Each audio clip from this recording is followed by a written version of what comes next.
Start करूया. Yes. तर नेहमीसारखे आपले घुमरे सर तुमच्या समोर आहे आणि आपण yes we trying to understand FY BCom business economics module second semester second. तर काल बऱ्यापैकी आपण टॉपिक कव्हर केलेला आहे. आय थिंक एक ॲडव्हर्टाईजचा खूप इंटरेस्टिंग टॉपिक होता. शेवट सगळी लोक चार झाले होते आणि बोलाय पण लागली होती एकदम मस्त मध्ये. क्लिअर. तर रोल ऑफ ॲडव्हर्टायझिंग बेनिफिट्स आणि डिसएडव्हान्टेज दोन्ही बघितले होते. I am right. आपले दोन्ही बघून झालेले होते.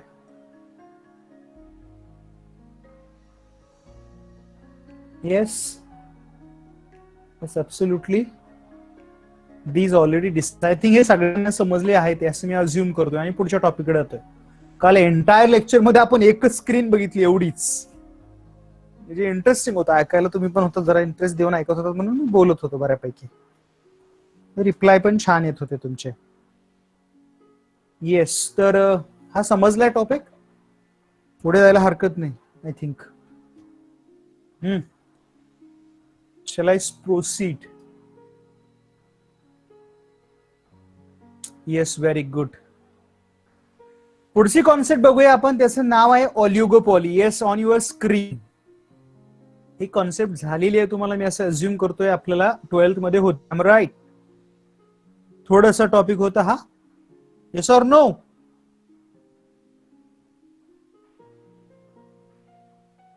Yes or no guys? Yes topic होता तुम्हाला हा. This is called oligopoly. Clear. Where we trying to discuss in last lectures, and these one are the shows to hear.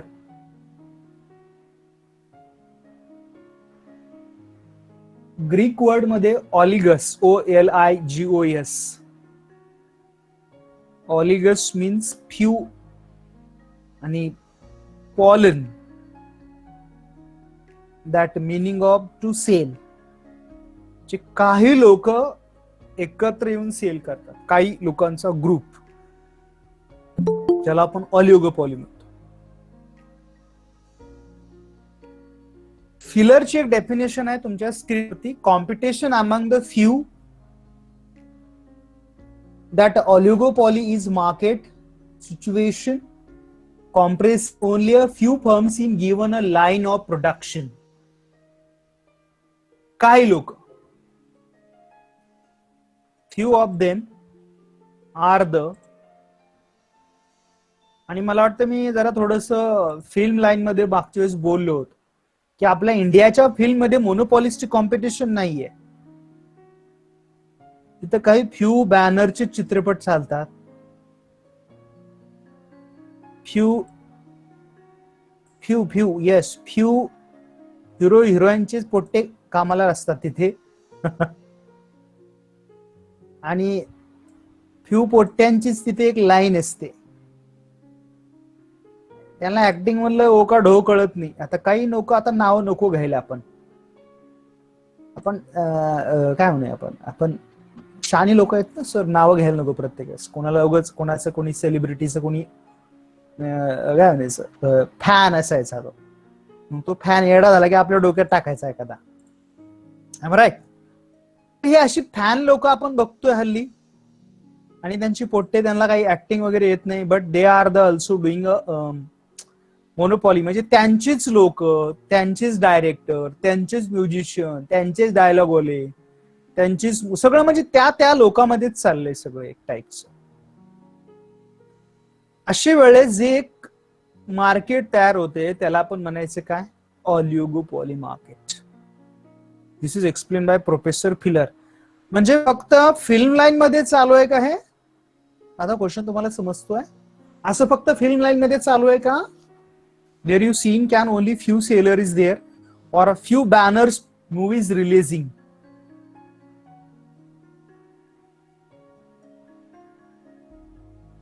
आपलं बॉलिवूड सगळ्यात बकवास.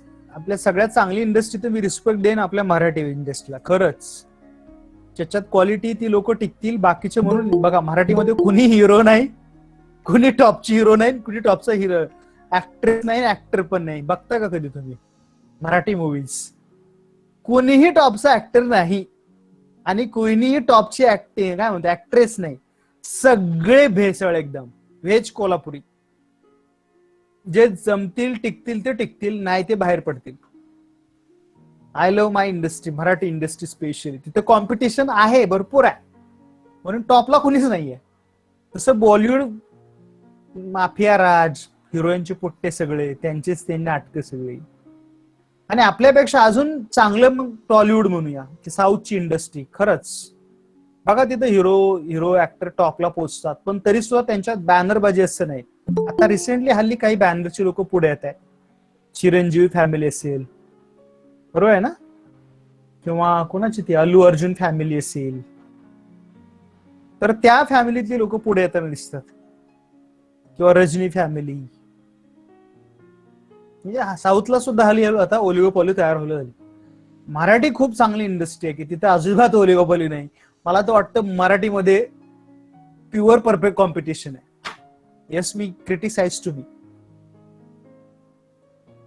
बरोबर आहे की नाही? मराठी इंडस्ट्रीमध्ये परफेक्ट कॉम्पिटिशन आहे, मोनोपॉलिस्टिक सुद्धा नाही.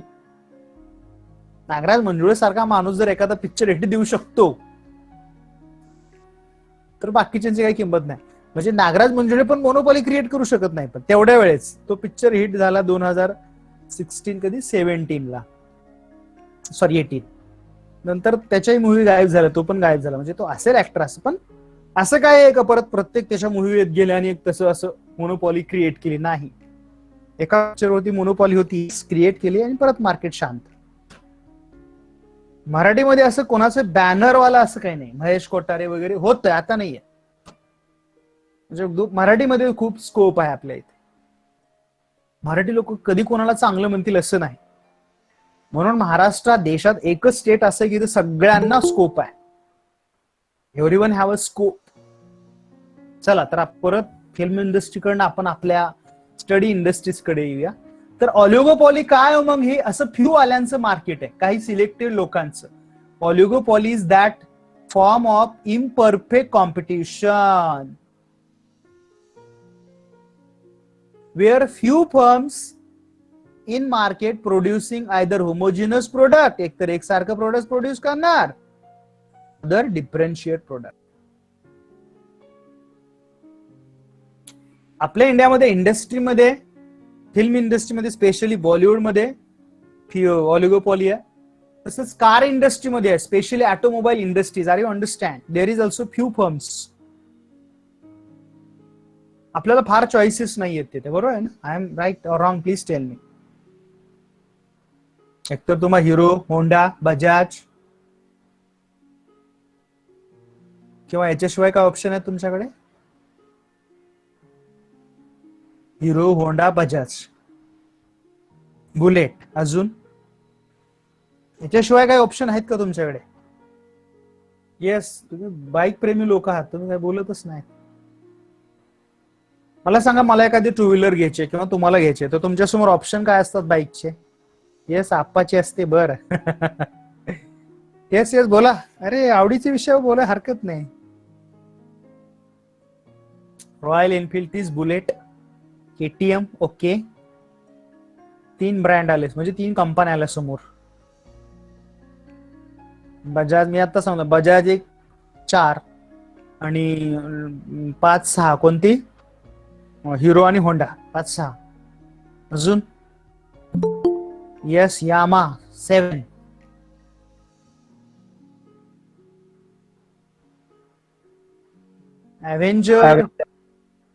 अव्हेंजर आणि केटीएम एकाच कंपनीचे वाटतं रे,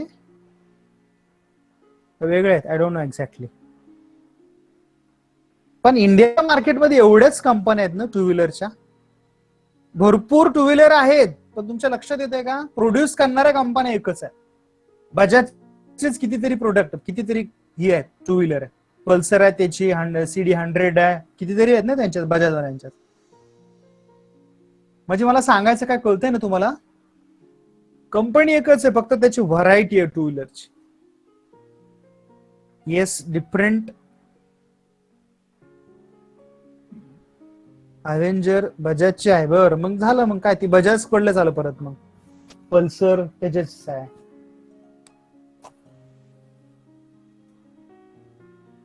ह्याच्यात कुठं ऑप्शन आहे का फारसा तुम्हाला चॉईस मध्ये, कंपन्यांच्या चॉईस मध्ये? नाहीच आहे. मॉडेलमध्ये ऑप्शन आहे तुम्हाला, फक्त कंपन्या चेंज नाहीये. म्हणजे आज याच इंडस्ट्रीज ठरवतात. These are industries only decided. आणि त्यांची एक कशी ऑलिगोपॉली आहे. These industries can be decided.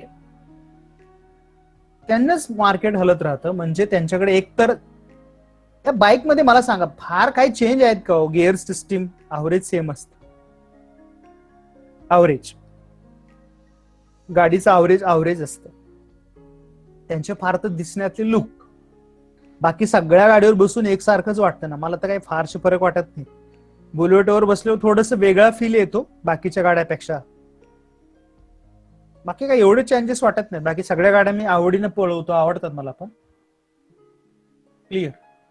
तसंच फोर व्हीलरचं सुद्धा आहे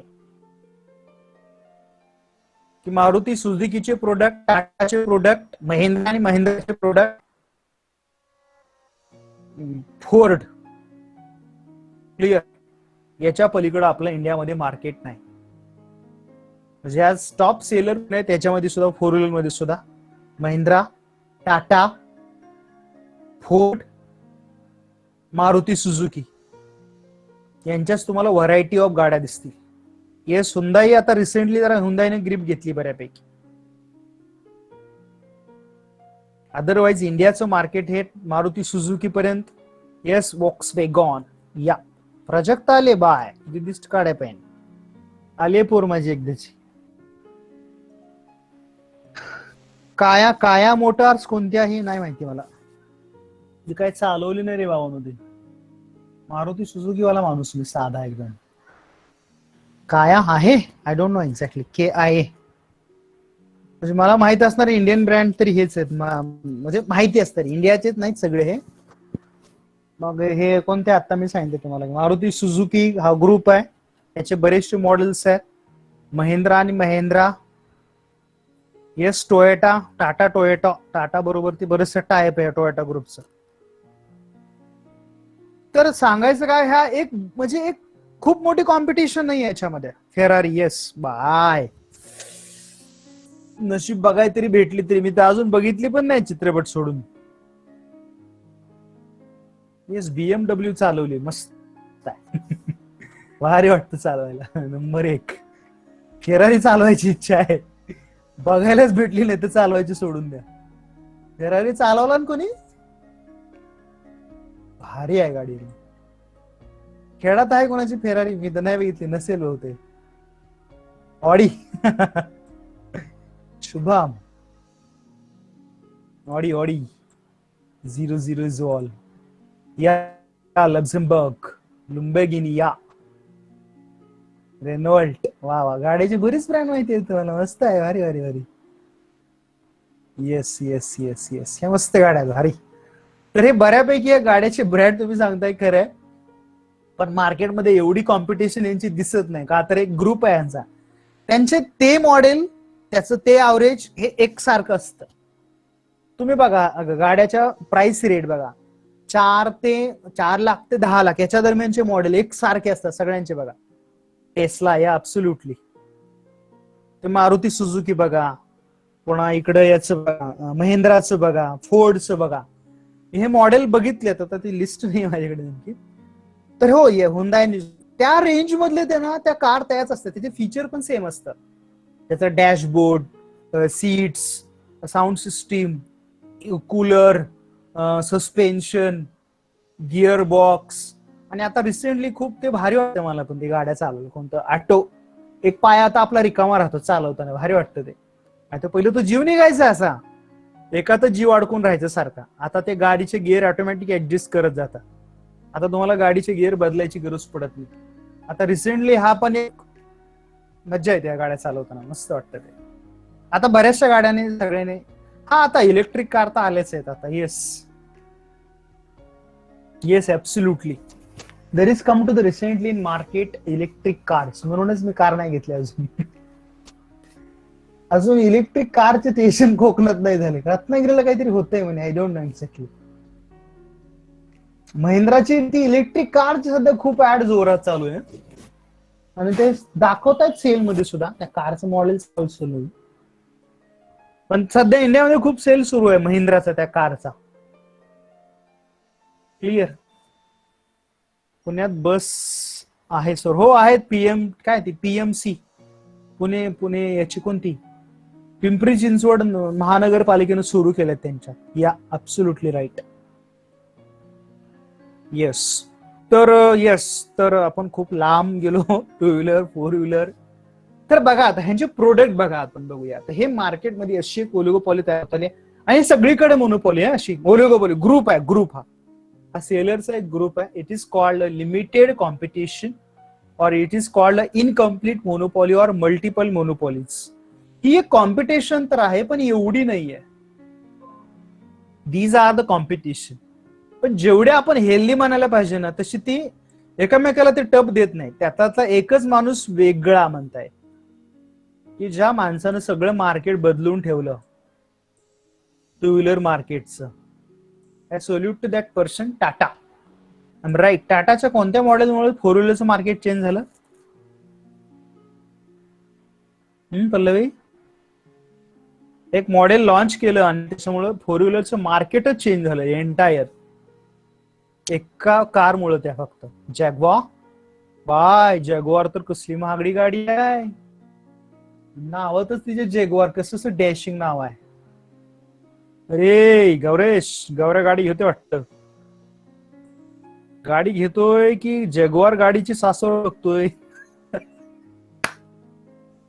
हे माझं वाक्य नाही आहे गौऱ्या, हे राजचं वाक्य आहे का तो डंबे? गौऱ्या हे माझं वाक्य नाही आहे. मी काय म्हणलं, जगवार घेतोय की जगवार असणारी सासरवाडी बघतोय. हे माझं वाक्य नाही आहे. First I clear here. Tata Nexon no. अरे तुम्ही सगळे ब्रँडेडच कार सांगताय. अगं बाय प्राजक्ता, टाटा सफारी 14 ला होती. Yes, answer is I come here. Nano. Nano is मार्केटची. Nano Nano Nano. सुमो गाडी आता बाहेर पडली हळूहळू. टाटा सफारीचा नाद करायचं नाही. मला एक वेळ वाटायचं टाटा सफारीच घेऊ. बायको म्हणली आपली, आपण मग पेट्रोल पंप टाकू. म्हणलं का? म्हणली एवढं पेट्रोल लागेल तिला ते डिझेल भरायला, मग आपला घरचा पेट्रोल पंपच लागेल त्याला. राहू दे मग, कारच नाही घ्यायची असं ठरलं शेवटी फायनली. टाटा सफारी 14 ते 15, 16 लाखची रेंज आहे आणि नॅनोची बघा किंमत किती आहे, 1-1.5 लाख अशी किंमत आहे. तर आपण परत एकदा टॉपिक कडे येऊया. तर या एका प्रोडक्ट मुळे इंडियातलं फोर व्हीलरचं मार्केट चेंज झालं, entirely changed. Reason is there, competition comes to the level on low. Competition खूप वाढली आणि बाकीच्या कंपन्यांना नाईलाजानं कार प्रोड्यूस करायला लागल्या. एक जमाना होता बघा, कार घ्यायची म्हणलं की लोक घाबरायचं आणि एक कार असेल तर आपण एक रिच फॅमिली असं सिम्बोलाइज व्हायचं. आता काही फारसं असं काही वाटत नाही. क्लिअर. आता सगळं रुटीन झालंय, सगळं it is regular. Right. So तर आपण खूप छान छान सांगत होते याच्यावरती की yes, absolutely right is here. these are the competition is very limited at the level. इथं कॉम्पिटिशन खूपच लिमिटेड कॉम्पिटिशन आहे and there is incomplete monopoly. आणि आता ही कॉम्पिटिशन गेम मध्ये पण आली आहे माहितीये का? तिथे पण ऑलिगोपॉली आहे. आता तुम्हाला ते माहिती आहे. सांगा कोणत्या गेम मध्ये आता ही ऑलिगोपॉली आली आहे? आता हे तुम्ही सांगायला पाहिजे. अरे यार तुम्ही मस्त लोक आहात, केवढी एनर्जेटिक प्लेयर खेळणारे. Absolutely right. Yes, perfect answer. Yes, Indian Premier League limited teams असतात. फक्त आयपीएलच आहे का अजून? बोला बोला बोला. येस, अजून रेस्ट ऑफ द प्लेयर मध्ये सुद्धा हे ऑलिगोपॉली आली आहे. टेस्ट सिरीज नो, आयपीएल सारखं अजून. हे फक्त क्रिकेटचं झालंय. हा.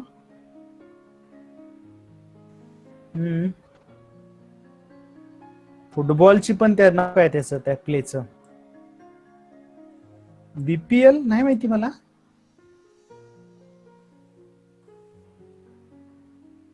नाही, हे IPL सारखं फ्रँचायझी आहेत. IPL मध्ये फ्रँचायझी आहेत, फ्रँचायझी. Yes yes yes. दुसरं डायरेक्ट आन्सर भेटलं मला, pro Kabaddi. Yes, absolutely right. Yes, FIFA. Yes, FIFA ही वर्ल्ड कपची ऑर्गनायझर आहे रे, BCCI सारखं. नो रुद्रा, फिफा नाही. युरोप मधले सगळे जे असोसिएशन माहिती आहेत तुम्हाला, बार्सिलोना, अजून काय रे, मला नाही माहिती, माद्रिद, ISL एवढं नाही राहिले. ऍथलेटिक्स. नाही नाही, आपल्यात कसं, आपल्या इंडियामध्ये IPL आहे, प्रो कबड्डी लीग आहे, तशी ऑलिगोपॉली आहे, तशी युरोप मधल्या कंट्री मधल्या कसली क्रेज आहे फुटबॉलची. ही फिफा ही त्यांचं ऑर्गनायझेशन, सगळ्यांना घेऊन चालणार आहे. जसं ICC आहे तसे फिफा, तसं नाही. तसं त्या फुटबॉल मध्ये एक त्यांची इव्हेंट आहे. ते बार्सिलोना ग्रुप आहेत बघा, कसले ग्रुप आहेत त्यांचे, आपल्या नाहीत का टीम आहे IPLच्या टीम, तशा त्यांच्या टीम आहेत. बार्सिलोनाची टीम असते, माद्रिद, रिअल माद्रिद, अशा बऱ्याचशा टीम आहेत युरोपमध्ये. भारी खेळतात ते. त्या कंट्रीमध्ये खेळायचं सोडून तिथे त्या टीम मध्ये खेळायला भारी वाटतं. आपण त्यांचंच मॉडेल कॉपी केलं याला, कशाला, आपल्या IPL ला. येस, UEFA, या ऍब्सोल्युटली राईट. चॅम्पियन लीग म्हणजे इथं सुद्धा आता हल्ली हल्ली ओलिगोपॉली यायला लागली आहे. पण इंडिया आता वर्ल्ड वाईड जर बघितलात ना तुम्ही, तर खरंच की IPL आणि जे युरोप मधले जे नाहीत का ते क्लब्स, त्याच्यामध्ये टफ कॉम्पिटिशन आहे. टफ म्हणजे मार्केटिंग खूप चांगलं आहे यांचं. म्हणजे हल्ली आता खेळामध्ये सुद्धा ऑलिगोपॉली तयार होत चालली आहे, ग्रुप्स तयार होत चालले आहेत. So this is the limited competition. चला आपण पुढे जाऊया. खूपच स्लो चाललोय, आवडीच असले की आपण भरपूर गप्पा मारतो आणि मग बाकीचा टॉपिक राहतो. चला, तर काय फीचर्स आहेत, तर खूप हे आपण हे बोलतानाच खूप सारे फीचर्स बोलून गेलोय की इथं फ्यू सेलर आहेत, एकतर काही लोकांचे ग्रुप्स आहेत तेवढेच, एकतर प्रोडक्ट तिथे सारखे आहेत. कार बघा त्यांच्या सारख्याच आहेत आणि थोडासा चेंज आहे.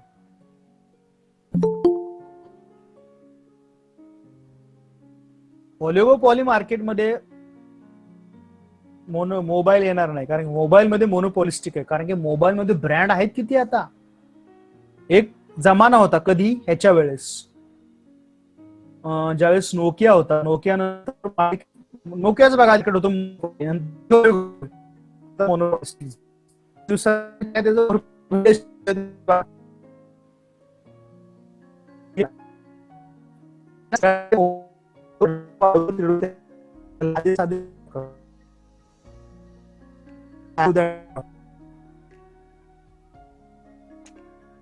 is that indeterminate curve. Demand curve is there. You can see there.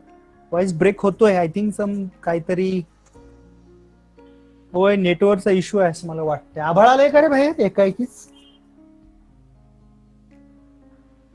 संध्याकाळी आभाळ नसेल यायला, मला काय अंदाज आहे ना. थोडस नेटवर्क पण एकाएकी थोडस.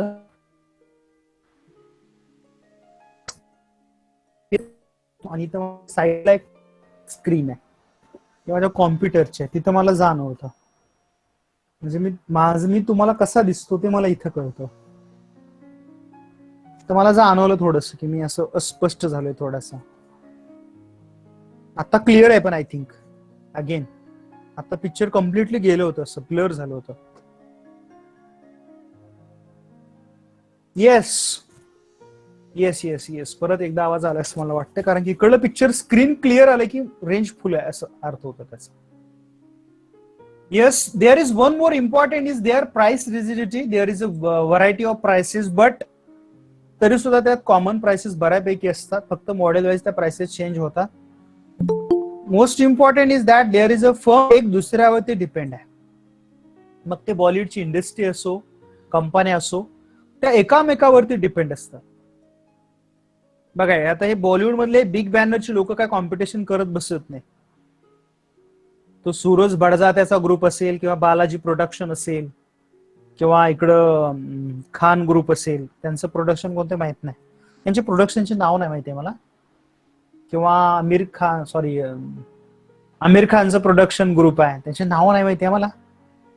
पुन्हा याचं गौरी प्रोडक्शन शाहरुखचं. येस धर्मा प्रोडक्शन. येस कोण तो आपला हा यशराज फिल्मवाला त्याच. हा येस येस येस येस या ऍब्सोल्युटली करण जोहरचं. तर बघा ही सगळी लोक एकत्र असतात, बघितलं का तुम्ही कधी? इतर वेळी ते क्रिटिसाइज करतील बऱ्याच वेळा, पण बाकी सगळ्या टायमाला ते एकत्र असतात. मध्ये मध्ये बघा एकत्र काहीतरी वाद झाला होता याचा, फार्मरला सपोर्ट देणे वाचून. कीव येते ना कधी, असं राग आलं होतं त्यावेळेस मला. तर सलमान खान प्रोडक्शन. येस त्यांचं एक आहे नाव काहीतरी सलमान सोईन. तरी डांबरट सगळे एकत्र आले होते त्या फार्मरच्या अगेन बोलायला. ग्रेटा थुनबर्ग म्हणे तुला काय काम नाही का? अरे नालायक, तुम्ही फार्मरला सपोर्ट करायचं सोडून त्या ग्रेटाच्या वरती कशाला बोलताय तुम्ही? तुम्हाला कळलं नाही फॉर्म कशी मार्केट आहे? मग ही इतरही वाटतं का नाही आपल्याला त्यांच्यात कॉम्पिटिशन आहे, पण ऍक्च्युअल कॉम्पिटिशन नसतेच तिथं.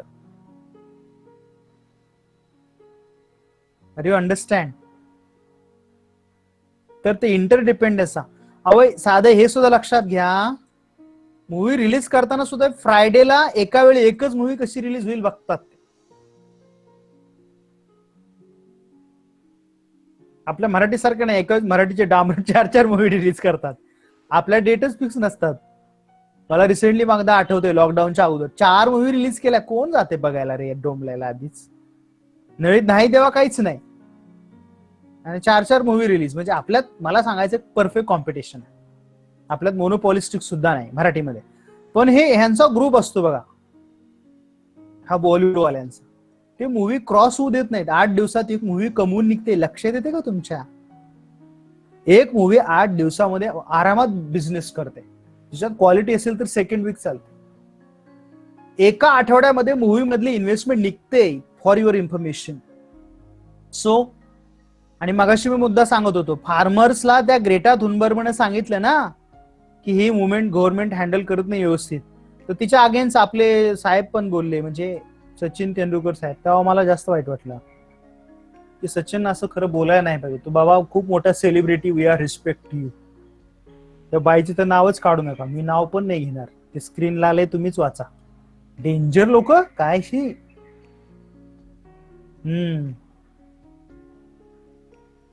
होय होय होय. म्हणतो त्या बाईचं तर नाव पण नको घ्यायला. काही नावं घेतलेलीच न घेतलेलीच बरी असतं. क्लिअर? येस येस येस ते स्क्रीनवरती आहे, ते तुम्ही वाचा. Yes Twitter war and all. म्हणजे हे दिसतंय ना तुम्हाला, हे किती लोक एका मला प्रोटेक्ट करतात. Where are the protecting one on other.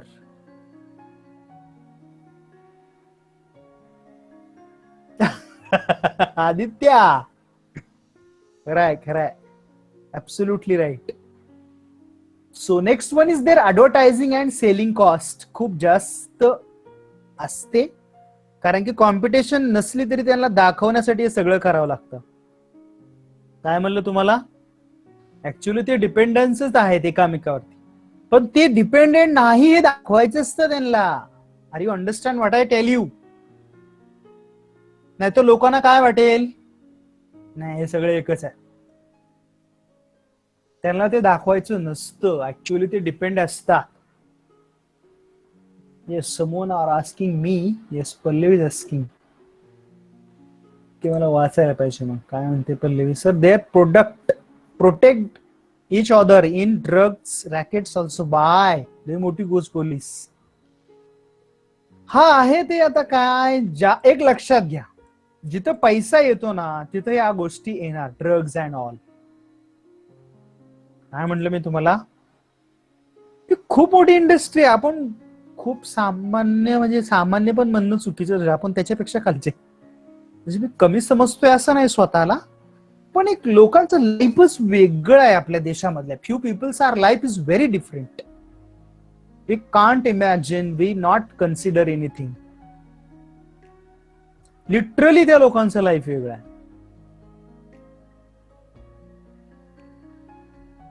की जिथं खूप पैसा आहे, जिथं खूप एंटरटेनमेंट आहे, आणि आणि आपण हळूहळू म्हणतोय ना आपण कॅपिटलिझम कडे चाललोय, तर ही एक त्याचा स्टेप आहे. This is one of the step. तुम्ही म्हणाल मग हे सर मार्केट कोणाला सपोर्ट करतात? हे प्रोडक्ट मार्केट ह्या सगळ्या कॅपिटलिझमचीच पिल्ली आहे ती सगळी. ही मार्केट कॅपिटलिझमचीच आहे. ऑलिगोपॉली आहे, मोनोपॉलिस्टिक आहे. परफेक्ट कॉम्पिटिशन कॅपिटलिस्ट वाल्यांची नाही आहे. मग तुम्ही असं पण म्हणत असाल ना, मग हे इकॉनॉमिक्स लोक काय झोपा काढतायत? इकॉनॉमिक्स वाले लोक, त्यांचं थँक्स आपण म्हणलं पाहिजे, म्हणजे माझं नाही त्यांचं, की त्यांनी कमीत कमी मार्केटला अनालिसिस तरी केलं, त्यांनी दाखवून तरी दिलं. नाहीतर ह्याचा आपण स्टडी करू का? नाहीच करणार. कशाला करू? आपण नाहीच करणार. या लाईफस्टाईलचा, या लोकांचा स्टडीज कधी करणार नाही. बरं, तो का करणं जरुरी आहे? कारण की आपल्याला नेशन समजलं पाहिजे, आपल्याला मार्केट समजलं पाहिजे. क्लिअर? मध्ये मध्ये एक मला ते खरं आवडलं ते ह्याचं, एक जर्मन विचारवंतावरून सध्या खूप वॉर चालू आहे युरोपमध्ये. आपल्याकडे सोडा, आपल्या मीडियात नालायक भंगार, त्यांना काय माहित नसतं. तर त्या रायटरचं नाव किरसुगी काहीतरी नाव आहे, किरसुर मुर्की. तो जर्मनीचा रायटर. त्याचे बुक्स वरनं खूप वाद होत चाललाय, खूप वाद आहे. म्हणजे खूप, मी काय वाचलं नाही, मी आर्टिकल आले त्याच्यावरती वाचतो. तर त्याने एक मांडलेले विचार मला खरंच इतका स्फोटक विचार मांडला नाही त्यानं, की मुळात आपण हे या लोकांचे विचार का समजवून घेतो, पेज 3 कल्चर का स्टडी करतो, काय गरज काय त्याच? आपण तर कायम सामान्यच आहोत का नाही का स्टडी करायचं? आपल्याला माहिती आहे ना की ही लोक, यांचं पेज 3 कल्चर आहे, हे याच्यातच रमतात, आणि आपण अख्ख्या आयुष्यभर त्यांची स्टडी करतो, त्याचा अनालिसिस करतो, सगळं आपलं अनालिसिस करत जातो त्याच्यात. आणि आपण परत स्वतःला म्हणतो की आपण तत्वज्ञानी आहेत, बुद्धिजीवी आहेत. तर त्यानं मांडलेला जो विचार आहे तो काय म्हणतो, मग काय म्हणतोय का, हे सगळं आपल्याला गुंतवून ठेवण्यासाठी या सगळ्या थिअरीज आपल्याला आणल्या जातात समोर. त्याच्यात तुम्ही लढत राहायचं, त्याच्यातच इकॉनॉमी समजून घेण्यात तुमचं अख्खं आयुष्य जाणार. ते करत करत कुठेतरी तुम्ही एक जॉब करणार आणि तुम्ही त्यात संपून जाणार. आणि मग त्यानं मांडलेला विचार खरा स्फोटक आहे. मग तुम्ही याच्या विरोधात कुठंतरी उभारलं पाहिजे. बाद झालं या स्टडी सगळ्या थिअरीचा, तुम्हाला समजलंय ना, मग कुणीतरी लीड केलं पाहिजे आणि कुठेतरी पॉलिसी मेकर वाल्याला विचारलं पाहिजे, आम्हाला बाद झालं या सगळ्या थिअरीज. त्या बुक्स वरती बॅन आली आणि बॅड लक बघा ना, ती बुक्स खूप टॉपला आला असतं, पण या कोरोनामुळे थोडस त्याच्यावर रिस्ट्रिक्शन्स आल्या. काय नाव म्हणलं, कुरसुर काय नाव आहे त्याचं, ते जर्मन रायटिस्ट आहे. इतका वाद चाललाय त्या बुक्सवर, भयानक लिहिलंय, पण त्यानं थिअरीमध्ये मस्त लिहिलंय. मी बीबीसीच्या त्या ह्याच्यात थोडस पाहिलं होतं की एक युरोपमध्ये काय ते अनुप्रिया सांगवान आहे बघा, ती एशियाची रिपोर्टिंग करते बीबीसी वरनं. त्याच्यामध्ये मी पाहिलंय थोडस, भारी लिहिले. म्हणजे खरं म्हणजे काय, बुक्स मी काय वाचलं नाही, ऑनलाईन सोर्स पण नाहीये, पण एक विचार बघा ना, हल्ली आता विचार किती बदलत चाललेला त्या. So come to again pavilion, back to pavilion. तर हे कसं आहे, आपण पल्लवीनं जो विषय काढला त्याच्यावर इतक्या लांब गेलो की sir, they are the protect their each other drugs rackets, and yes, हे मार्केट प्रोटेक्ट करत राहणार आणि ते आपण फिल्म इंडस्ट्रीमधनं बघत राहणार. मग कधी कधी एक प्रश्न पण येतो ना की आपण असंच मरणार काय मग त्यांची स्टडी करून? मरणार वगैरे नाही, आपल्यातली लोक काही वर जातात, पॉलिसी मेकर होतात, आणि असं नाही सगळीच लोक वाईट असतात असं नाही, काही लोक चांगले असतात. चांगले मी म्हणतो, मी आय एम रिअली खूप होप असणारा पर्सन आहे. देशातली 10% लोक चांगले आहेत, आपला देश चालू आहे. Are you understand what I tell you? आणि कोणती सिस्टीम, लक्षात ठेवा, वाईट कधीच नसते. Need to there correct. गाडीमधनं आवाज येतोय, कुठेतरी खडखड वाजतंय, तो बोल्ट फिट केला म्हणजे गाडी चालते की नाही व्यवस्थित, का आपण गाडी सगळी भंगारात टाकून देतो? Are you understand what I tell you? कधी 4 व्हीलर ज्यावेळेस घेतो काही वर्षानंतर, काहीतरी मेंटेनन्स निघतं किंवा कुठे प्रवासाला झालं, आवाज यायला लागतो, मेकिंग नॉईज, कुठेतरी बोल्ट निघाला असतो किंवा काहीतरी इंजिन मध्ये प्रॉब्लेम असतो, ते आपण तो प्रॉब्लेम सॉल्व्ह करतो ना टेक्निशियन कडनं, गाडी वर्क अगेन. सिस्टीम पण तसंच आहे, कोणतंही सिस्टीम खराब नाही, त्याला फक्त त्या वेळेला त्याला पाना बोल्ट घेऊन त्याला करेक्ट केलं पाहिजे. You may be correct, then system is can be work. एक लक्षात ठेवा, वाईट विचार तयार करायला खूप सोपं काम आहे, म्हणून हा त्याच्या अगेन्स्ट पण लोक बोगायला लागले. मग तुझ्या ते म्हणतात मग प्रत्येकाच्या हातात काय रायफल द्यायची? हे विचार मांडणं खूप सोपं आहे, कारण की वाईट विचार मांडायला लगेच स्प्रेड आउट होतात, पण चांगले विचार रुजवावे लागतात.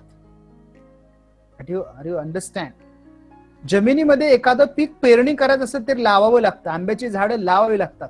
तसं गवत वगैरे, ग्रास ज्याला आपण म्हणतो, किंवा काही वाह्य झाड असतात, ती लावावी लागतात का? Are you understand what I tell you? हे त्याच्या अगेन्स्ट विचार आता पुढे यायला सुरू झाले. मग वाईट विचार जे असतात कुठे कसे लगेच येतात ते, आणि आपण व्हायलेंट पण होतो, पण ते चांगले विचार रुजवावे लागतात. कारण की वाईट झाडं आपण म्हणूया, वाईट विचार ते शॉर्ट टर्म असतात, पण ते डिस्ट्रॉय करतात थोड्या वेळामध्ये. पण एकदा रुजलेलं एखादं झाड, एक चांगला विचार कितीतरी वर्ष टिकतो. आंब्याचं लावलेलं झाड तुमच्या आजोबाने, त्याच्या आंब्याचे फ्रूट तुम्ही आजही खाताय. शिवाजी महाराजांनी पेरलेले ते विचार आजही आपण तुमच्या समोर मांडतो. अब्दुल कलामांच्या स्टोरी आपण आजही सांगतो. Are you understand? वाईट विचार लगेच स्प्रेड होतात, पण ते शॉर्ट टर्म असतात, आणि ते शॉर्ट टर्म मध्ये डिस्ट्रॉइड करतात, नेशनला करतात, सगळ्यांनाच करतात. Are you understand here? म्हणून वाईट विचार लवकर स्प्रेड आउट होतात. चांगल्या विचारांना परत परत पाणी द्यावं लागतं त्याला, आणि ते रुजवणं खूप अवघड आहे, कारण की वाईट विचारांची संख्या जास्त आहे. पण तो एकदा विचार रुजला ना, तर तो आंब्यासारखा आहे, त्या झाडासारखा आहे, उपयोगी त्या सगळ्या झाडासारखा आहे. फक्त त्याला रुजेपर्यंत खूप वेळ जातो. क्लिअर? तर मला वाटतं आपण खूप लांब चाललोय परत एकदा. तर हे लोक अशी प्रोटेक्ट करत असतात. हे वाईट आहे, हे शॉर्ट टर्मच आहे, हे लॉंग टर्म नाही आहे. मग तो कुर्जुगी कोण होता, तो त्याचंही चुकीचं नाही की किती दिवस या सगळ्यांचा अभ्यास करत राहायचा. पण कोणती सिस्टीम कोणती वाईट नसते. 70 वर्षामध्ये देश इथपर्यंत आलायच ना, अजून काही वर्षात तो व्यवस्थित होईल. एक दिवस आपला पण अमेरिकेसारखा देश होईल, सगळे लोक तशीच रॉयल व्हायला लागतील, आणि त्या जपानच्या बाईच्या स्टोरी सारख्या आपल्या पण देशामध्ये लोक सुई दोरा कधीतरी ठेवतील, आणि ते सीट कुठेतरी फाटला असेल तर ते शिवतील अजून 100 वर्षाने. राईट? त्याला अजून जास्त वर्ष लागतील. आता तोपर्यंत सगळं रेडीमेड झालं असेल, लोकांमध्ये चांगले विचार आलेले असतील, असं आपण बी पॉझिटिव्ह म्हणूया. क्लिअर? कारण की this are positive thinking change the entire things. आणि आपण आता हळूहळू इकॉनॉमिक्स कडे येऊया. हे इकॉनॉमिक्स त्यांच्या थिअरीमध्ये मांडतात, तरी समोरच्या लोकांना अभ्यास करून ते सायंटिफिकली मांडतात. हे सगळे थॉट आहेत. हे दिस इज द थॉट की लोक जगातल्या सगळ्या ज्या रिव्हॉल्युशन झाल्या, these are not all peoples come to the royal families, they are all come to the very very small families. हे विचार आहेत. ऑलिगोपोली जी थिअरी लिहिलेली आहे, these are the one thought. हे विचार म्हणलंय त्यानं की हे असं आहे बाबा, you try to understand that. Clear? So these are the advertising and selling cost. आता आपण तिकडे टॉपिक कडे येऊया, पहिले विचार या टॉपिक कडे डायरेक्ट इकडे एकदम. So advertising and selling cost is also come into them.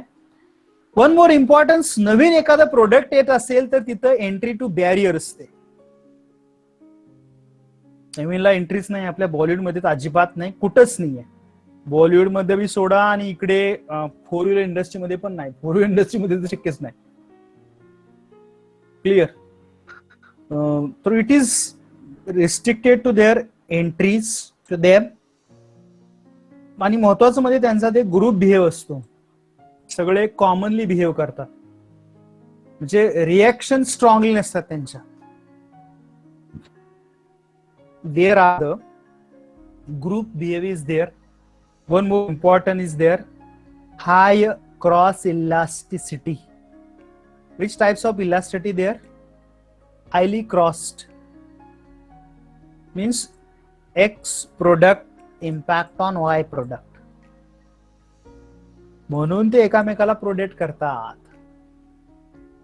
म्हणजे एकतर त्यांच्यात क्रॉस इलास्टिसिटी असत नाही, आणि जर असं झालं, टाटाच्या ज्ञानामुळे खूप त्यांच्यावरती प्रेशर होतं. बाकीचे इंडस्ट्रीजने त्यांना खूप बोलले त्याच्या आतल्यात की तुम्ही असं का केलं, तुमच्यामुळं आता तुमची नॅनो आल्यामुळे आम्हाला आमच्या कार पण कमी करावी लागते प्राइस त्याची. लक्षात आलं का तुमच्या? Clear. So these all are the features of oligopoly market. Are you understand that all? समजलंय का सगळ्यांना इथपर्यंत? Yes please reply. I hope you understand that features. एक टॉपिक घेऊया आणि मुंबईला काय टाइम पळतो रे सुसाट? 8:06:47 बघता होता. मला वाटलं टॉपिक बऱ्यापैकी कव्हर करणार आज पण. Okay, very good. Next one, classification of oligopoly. कसं आहे ते? It is a perfect and imperfect. Oligopoly मध्ये सुद्धा कसं आहे, काही वेळेस हेल्दी कॉम्पिटिशन असते आणि काही वेळेस त्याच्यात असत नाही, म्हणजे त्याला काय म्हणायचं? Imperfect competition. Sometime that can be seen or sometime you never seen. This is can closed. Sometime is level is very micro level and sometimes level is aggregate. That is a full oligopoly. One more important is collective and non-collective oligopoly. आपल्याला ती पुढे बघायचे. Clear? So these also type you can see is here. तर हा आपला chart आहे समोर. पहिले 3 लगेच सांगितले तुम्हाला. आता याच्यातला आपण 1 बाय 1 बघत चलूया.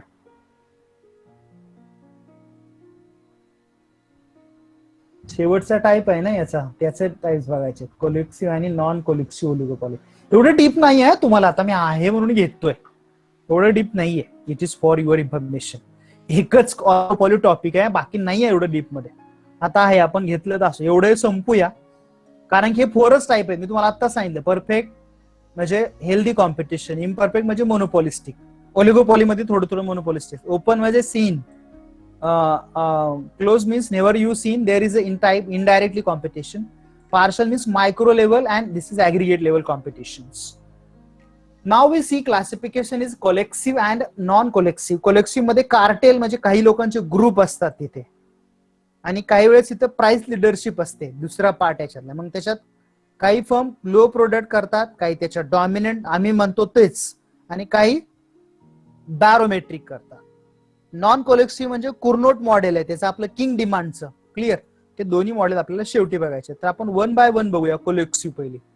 It is a combine together instead that competing each other and also follow the that common policies. Collusive मध्ये काय असतं? ठरवून कंबाईन एकत्र यायचं आणि कॉम्पिटिशन करायची. There is together come for that competition that common price policies. How is there policies price working? Is is common policies. आणि त्याच्यात मध्ये 2 आहेत. कोलेक्सिव्ह हे झालं कोलेक्सिव्ह ओलिगोपॉली मध्ये. एक आहे कार्टेल आणि दुसरे आहे प्राइस लिडरशिप. हे समजतं? एवढंच आहे, याच्यामध्ये काय नाही. ते डीप कन्सेप्ट नाहीये तुम्हाला, पण मी आता घेतलाय सब्जेक्ट म्हणून कम्प्लीट करतोय. कार्टेल मध्ये काय असतं? It is a group of firms and industry who jointly fix prices and output. एकत्र येतात आणि प्राइसेस फिक्स करतात. And there will be decided jointly prices, maximize joint profits. There will be discuss in that groups. Clear? Generally what is consider in that cartel? First is 2 firms असतात. Assume केलंय फक्त इथं. Profit जास्त मिळवणं त्यांचं M असतं. Product त्यांचे homogeneous असतात, हेट्रोजिनस असत नाही. And that appointment by the central authority agencies. This one, and also when the appointed is there, there is a price in market. Clear? And quantity is also considered there, and a share means percentage of market is considered in that cartel. The marginal cost is equal to here. Consider that MC1 addition MC2. Here is given the 2 conditions of market. See here. इथं industries दाखवल्यात ह्या. एवढे deep नाहीये, पण आता आले topic म्हणून घेतोय. वर्गामध्ये असं जास्त डीप घेतलं असतं. असो. तर बघा, फर्म ए जोपर्यंत होती तोपर्यंत काही प्रॉब्लेम नव्हता, ऍब्सोल्यूट मोनोपॉली होती. पण जसं जसं फर्म चेंज होत गेली त्याचा तुमचा प्रॉफिट शेअर वरती पण इम्पॅक्ट होत गेला. इनिशियली मोर प्रॉफिट, लेस, आणि नंतर काही फारसं प्रॉफिट इथे मिळत नाही, का तर ऍव्हरेज रेव्हेन्यू इथे वरती आलाय. Clear? So here marginal cost addition MC is equal to MC1 addition MC means marginal cost 1 and marginal cost 2. How considered there? Here is a scene here. हा बघा, कर्व दिसतोय का तुम्हाला? हा आणि हा intersection point equilibrium E1 E2 आणि E3 हा कार्टेल मधले असू दे, काय एवढी कन्सेप्ट नाहीये तुम्हाला डिस्कसला, असू दे. आणि जे दुसरं आहे प्राइस लिडरशिप, चौथा टाईप बघतोय एका आपण क्लासिफिकेशन वाला, त्यामुळे तुम्ही काय डोक्यात घेऊ नका सर किती फास्ट घेता येते, एवढं डीप नाहीच आहे. Price leadership when firms is leader in the sector of determine the price of goods and services. This approach can leave their leaders and that rivals with little choices but follow the lead in match these prices if are they hold in the market. बऱ्याच वेळा ही एक possibility असते कोणती की काय वेळेस काही firm स्वतः ठरवतात, क्लिअर, मग ती जी प्राइस ठरवेल ती बाकीच्याने ऍक्सेप्ट करायची. मग प्राइस लिडरशिप मध्ये पॉसिबिलिटी काय, लो कॉस्ट फर्म असते कधी कधी, किंवा ते डॉमिनंट आम्ही जे फॉलो आहे, किंवा बॅरोमॅट्रिक ज्याला आपण म्हणतो की एक्सपेक्टिंग आहे तसे एक्सपेक्टेड करायची, क्लिअर. लो कॉस्ट मध्ये काय होतं मग, the price leadership model is oligopolistic having lower cost, other firm sets lower price which is other then have to the follow also then. इथं फॉलो कोण करणार, एकतर ऍझम्पशन तिथं टू फर्म्स आहे, प्रोडक्ट होमोजेनियस आहेत आणि त्यांचा इक्वल शेअर आहे, तिथं पॉसिबल आहे they can be follow to the low cost firm. आणि लो कॉस्ट फर्मचा तुम्ही डायग्राम पाहिली तर ती अशी येणार, average revenue, average cost, clear, आणि हे मार्जिनल कॉस्ट दाखवले आणि margin average cost. Dominant firm जरा थोडीशी वेगळी आहे, इथं काय असणार आहे, that dominant entire industry that can be consider to here, clear. So that dominant industry whether you seen, आता हे बघा डॉमिनंट इंडस्ट्री दिसते की नाही, 7 वाजता लेक्चर संपतंय ना आपलं, सो डोंट वरी, अजून 6 मिनिट आहे प्लीज, क्लिअर. तर डॉमिनंट ऑर्गनायझेशन काय करते, that uses its power of monopoly and that maximise its profits and other, clear. Large dominant firm असतात इथं fix the market prices, market demand and also कर is horizontal shows to them, अशी market थोडीशी work करते. आणि dominant firm आणि याचं जर पाहिलं तर हे बघा, जी डॉमिनंट फर्म, आता हा प्राइस इक्विलिब्रियम आहे बघा, इथला पॉईंट दिसतोय का, आपण हा परफेक्ट कॉम्पिटिशनचा होता. पण मला सांगा ज्यावेळेस प्राइसेस खूप कमी असतं, सेल खूप कमी होतो, पण ज्यावेळेस हा सेल ज्यावेळेस कमी होतो, ही मधली जी गॅप आहे का डिमांड आणि सप्लाय, तिथं गॅप भरायला पाहिजे की नाही, हे कोण भरतं, जो ज्याला परवडतं कमी प्राइसेस मध्ये सेल करायला, हा फील करणं म्हणजेच कोण, डॉमिनंट फर्म दॅट फिलिंग. आणि हे झालं त्याचं मार्केट, आणि याच्यामध्ये त्यावेळेस त्यांना मिळणार हे profit, clear. These are shown to here. आणि लास्ट राहिला त्याच्यातला barometric, that leader that situations price leader acts as a barometer, that market condition म्हणजे एक्सपेक्टेड कंडिशन असतात. And that industry is the paper that model price is setting in closely, that information acquisition is analyzed, right, clear. So there is consider the leaders and all, and there are continuously calculation or focus on that forecasting, clear. आणि दुसरी आहे त्याच्यातलं एकच part राहिला होता, non collusive, म्हणजे that firms did not collude but competitive to each other, ज्याला आपण म्हणतो that firms behave independently which is called non collusive oligopoly, ज्याला आपण म्हणतो कुर्नोट मॉडेल आणि किंग डिमांड. कर आपण ते उद्याच्या लेक्चरला बघूया, तर उद्या लेक्चर घेऊया ना, नाहीतरी काय सुट्ट्या खूप झाल्यात आता, आम राईट. तर चॅटिंग मध्ये रिप्लाय द्या मला, yes tomorrow we taken lecture, काय नाही तरी भरपूर सुट्ट्या आहेत की नाही, असं पण आळस भरतो, थोडस रात्री चांगली झोप लागावी म्हणून आपण लेक्चर घ्यायला पाहिजे असं मला वाटतं.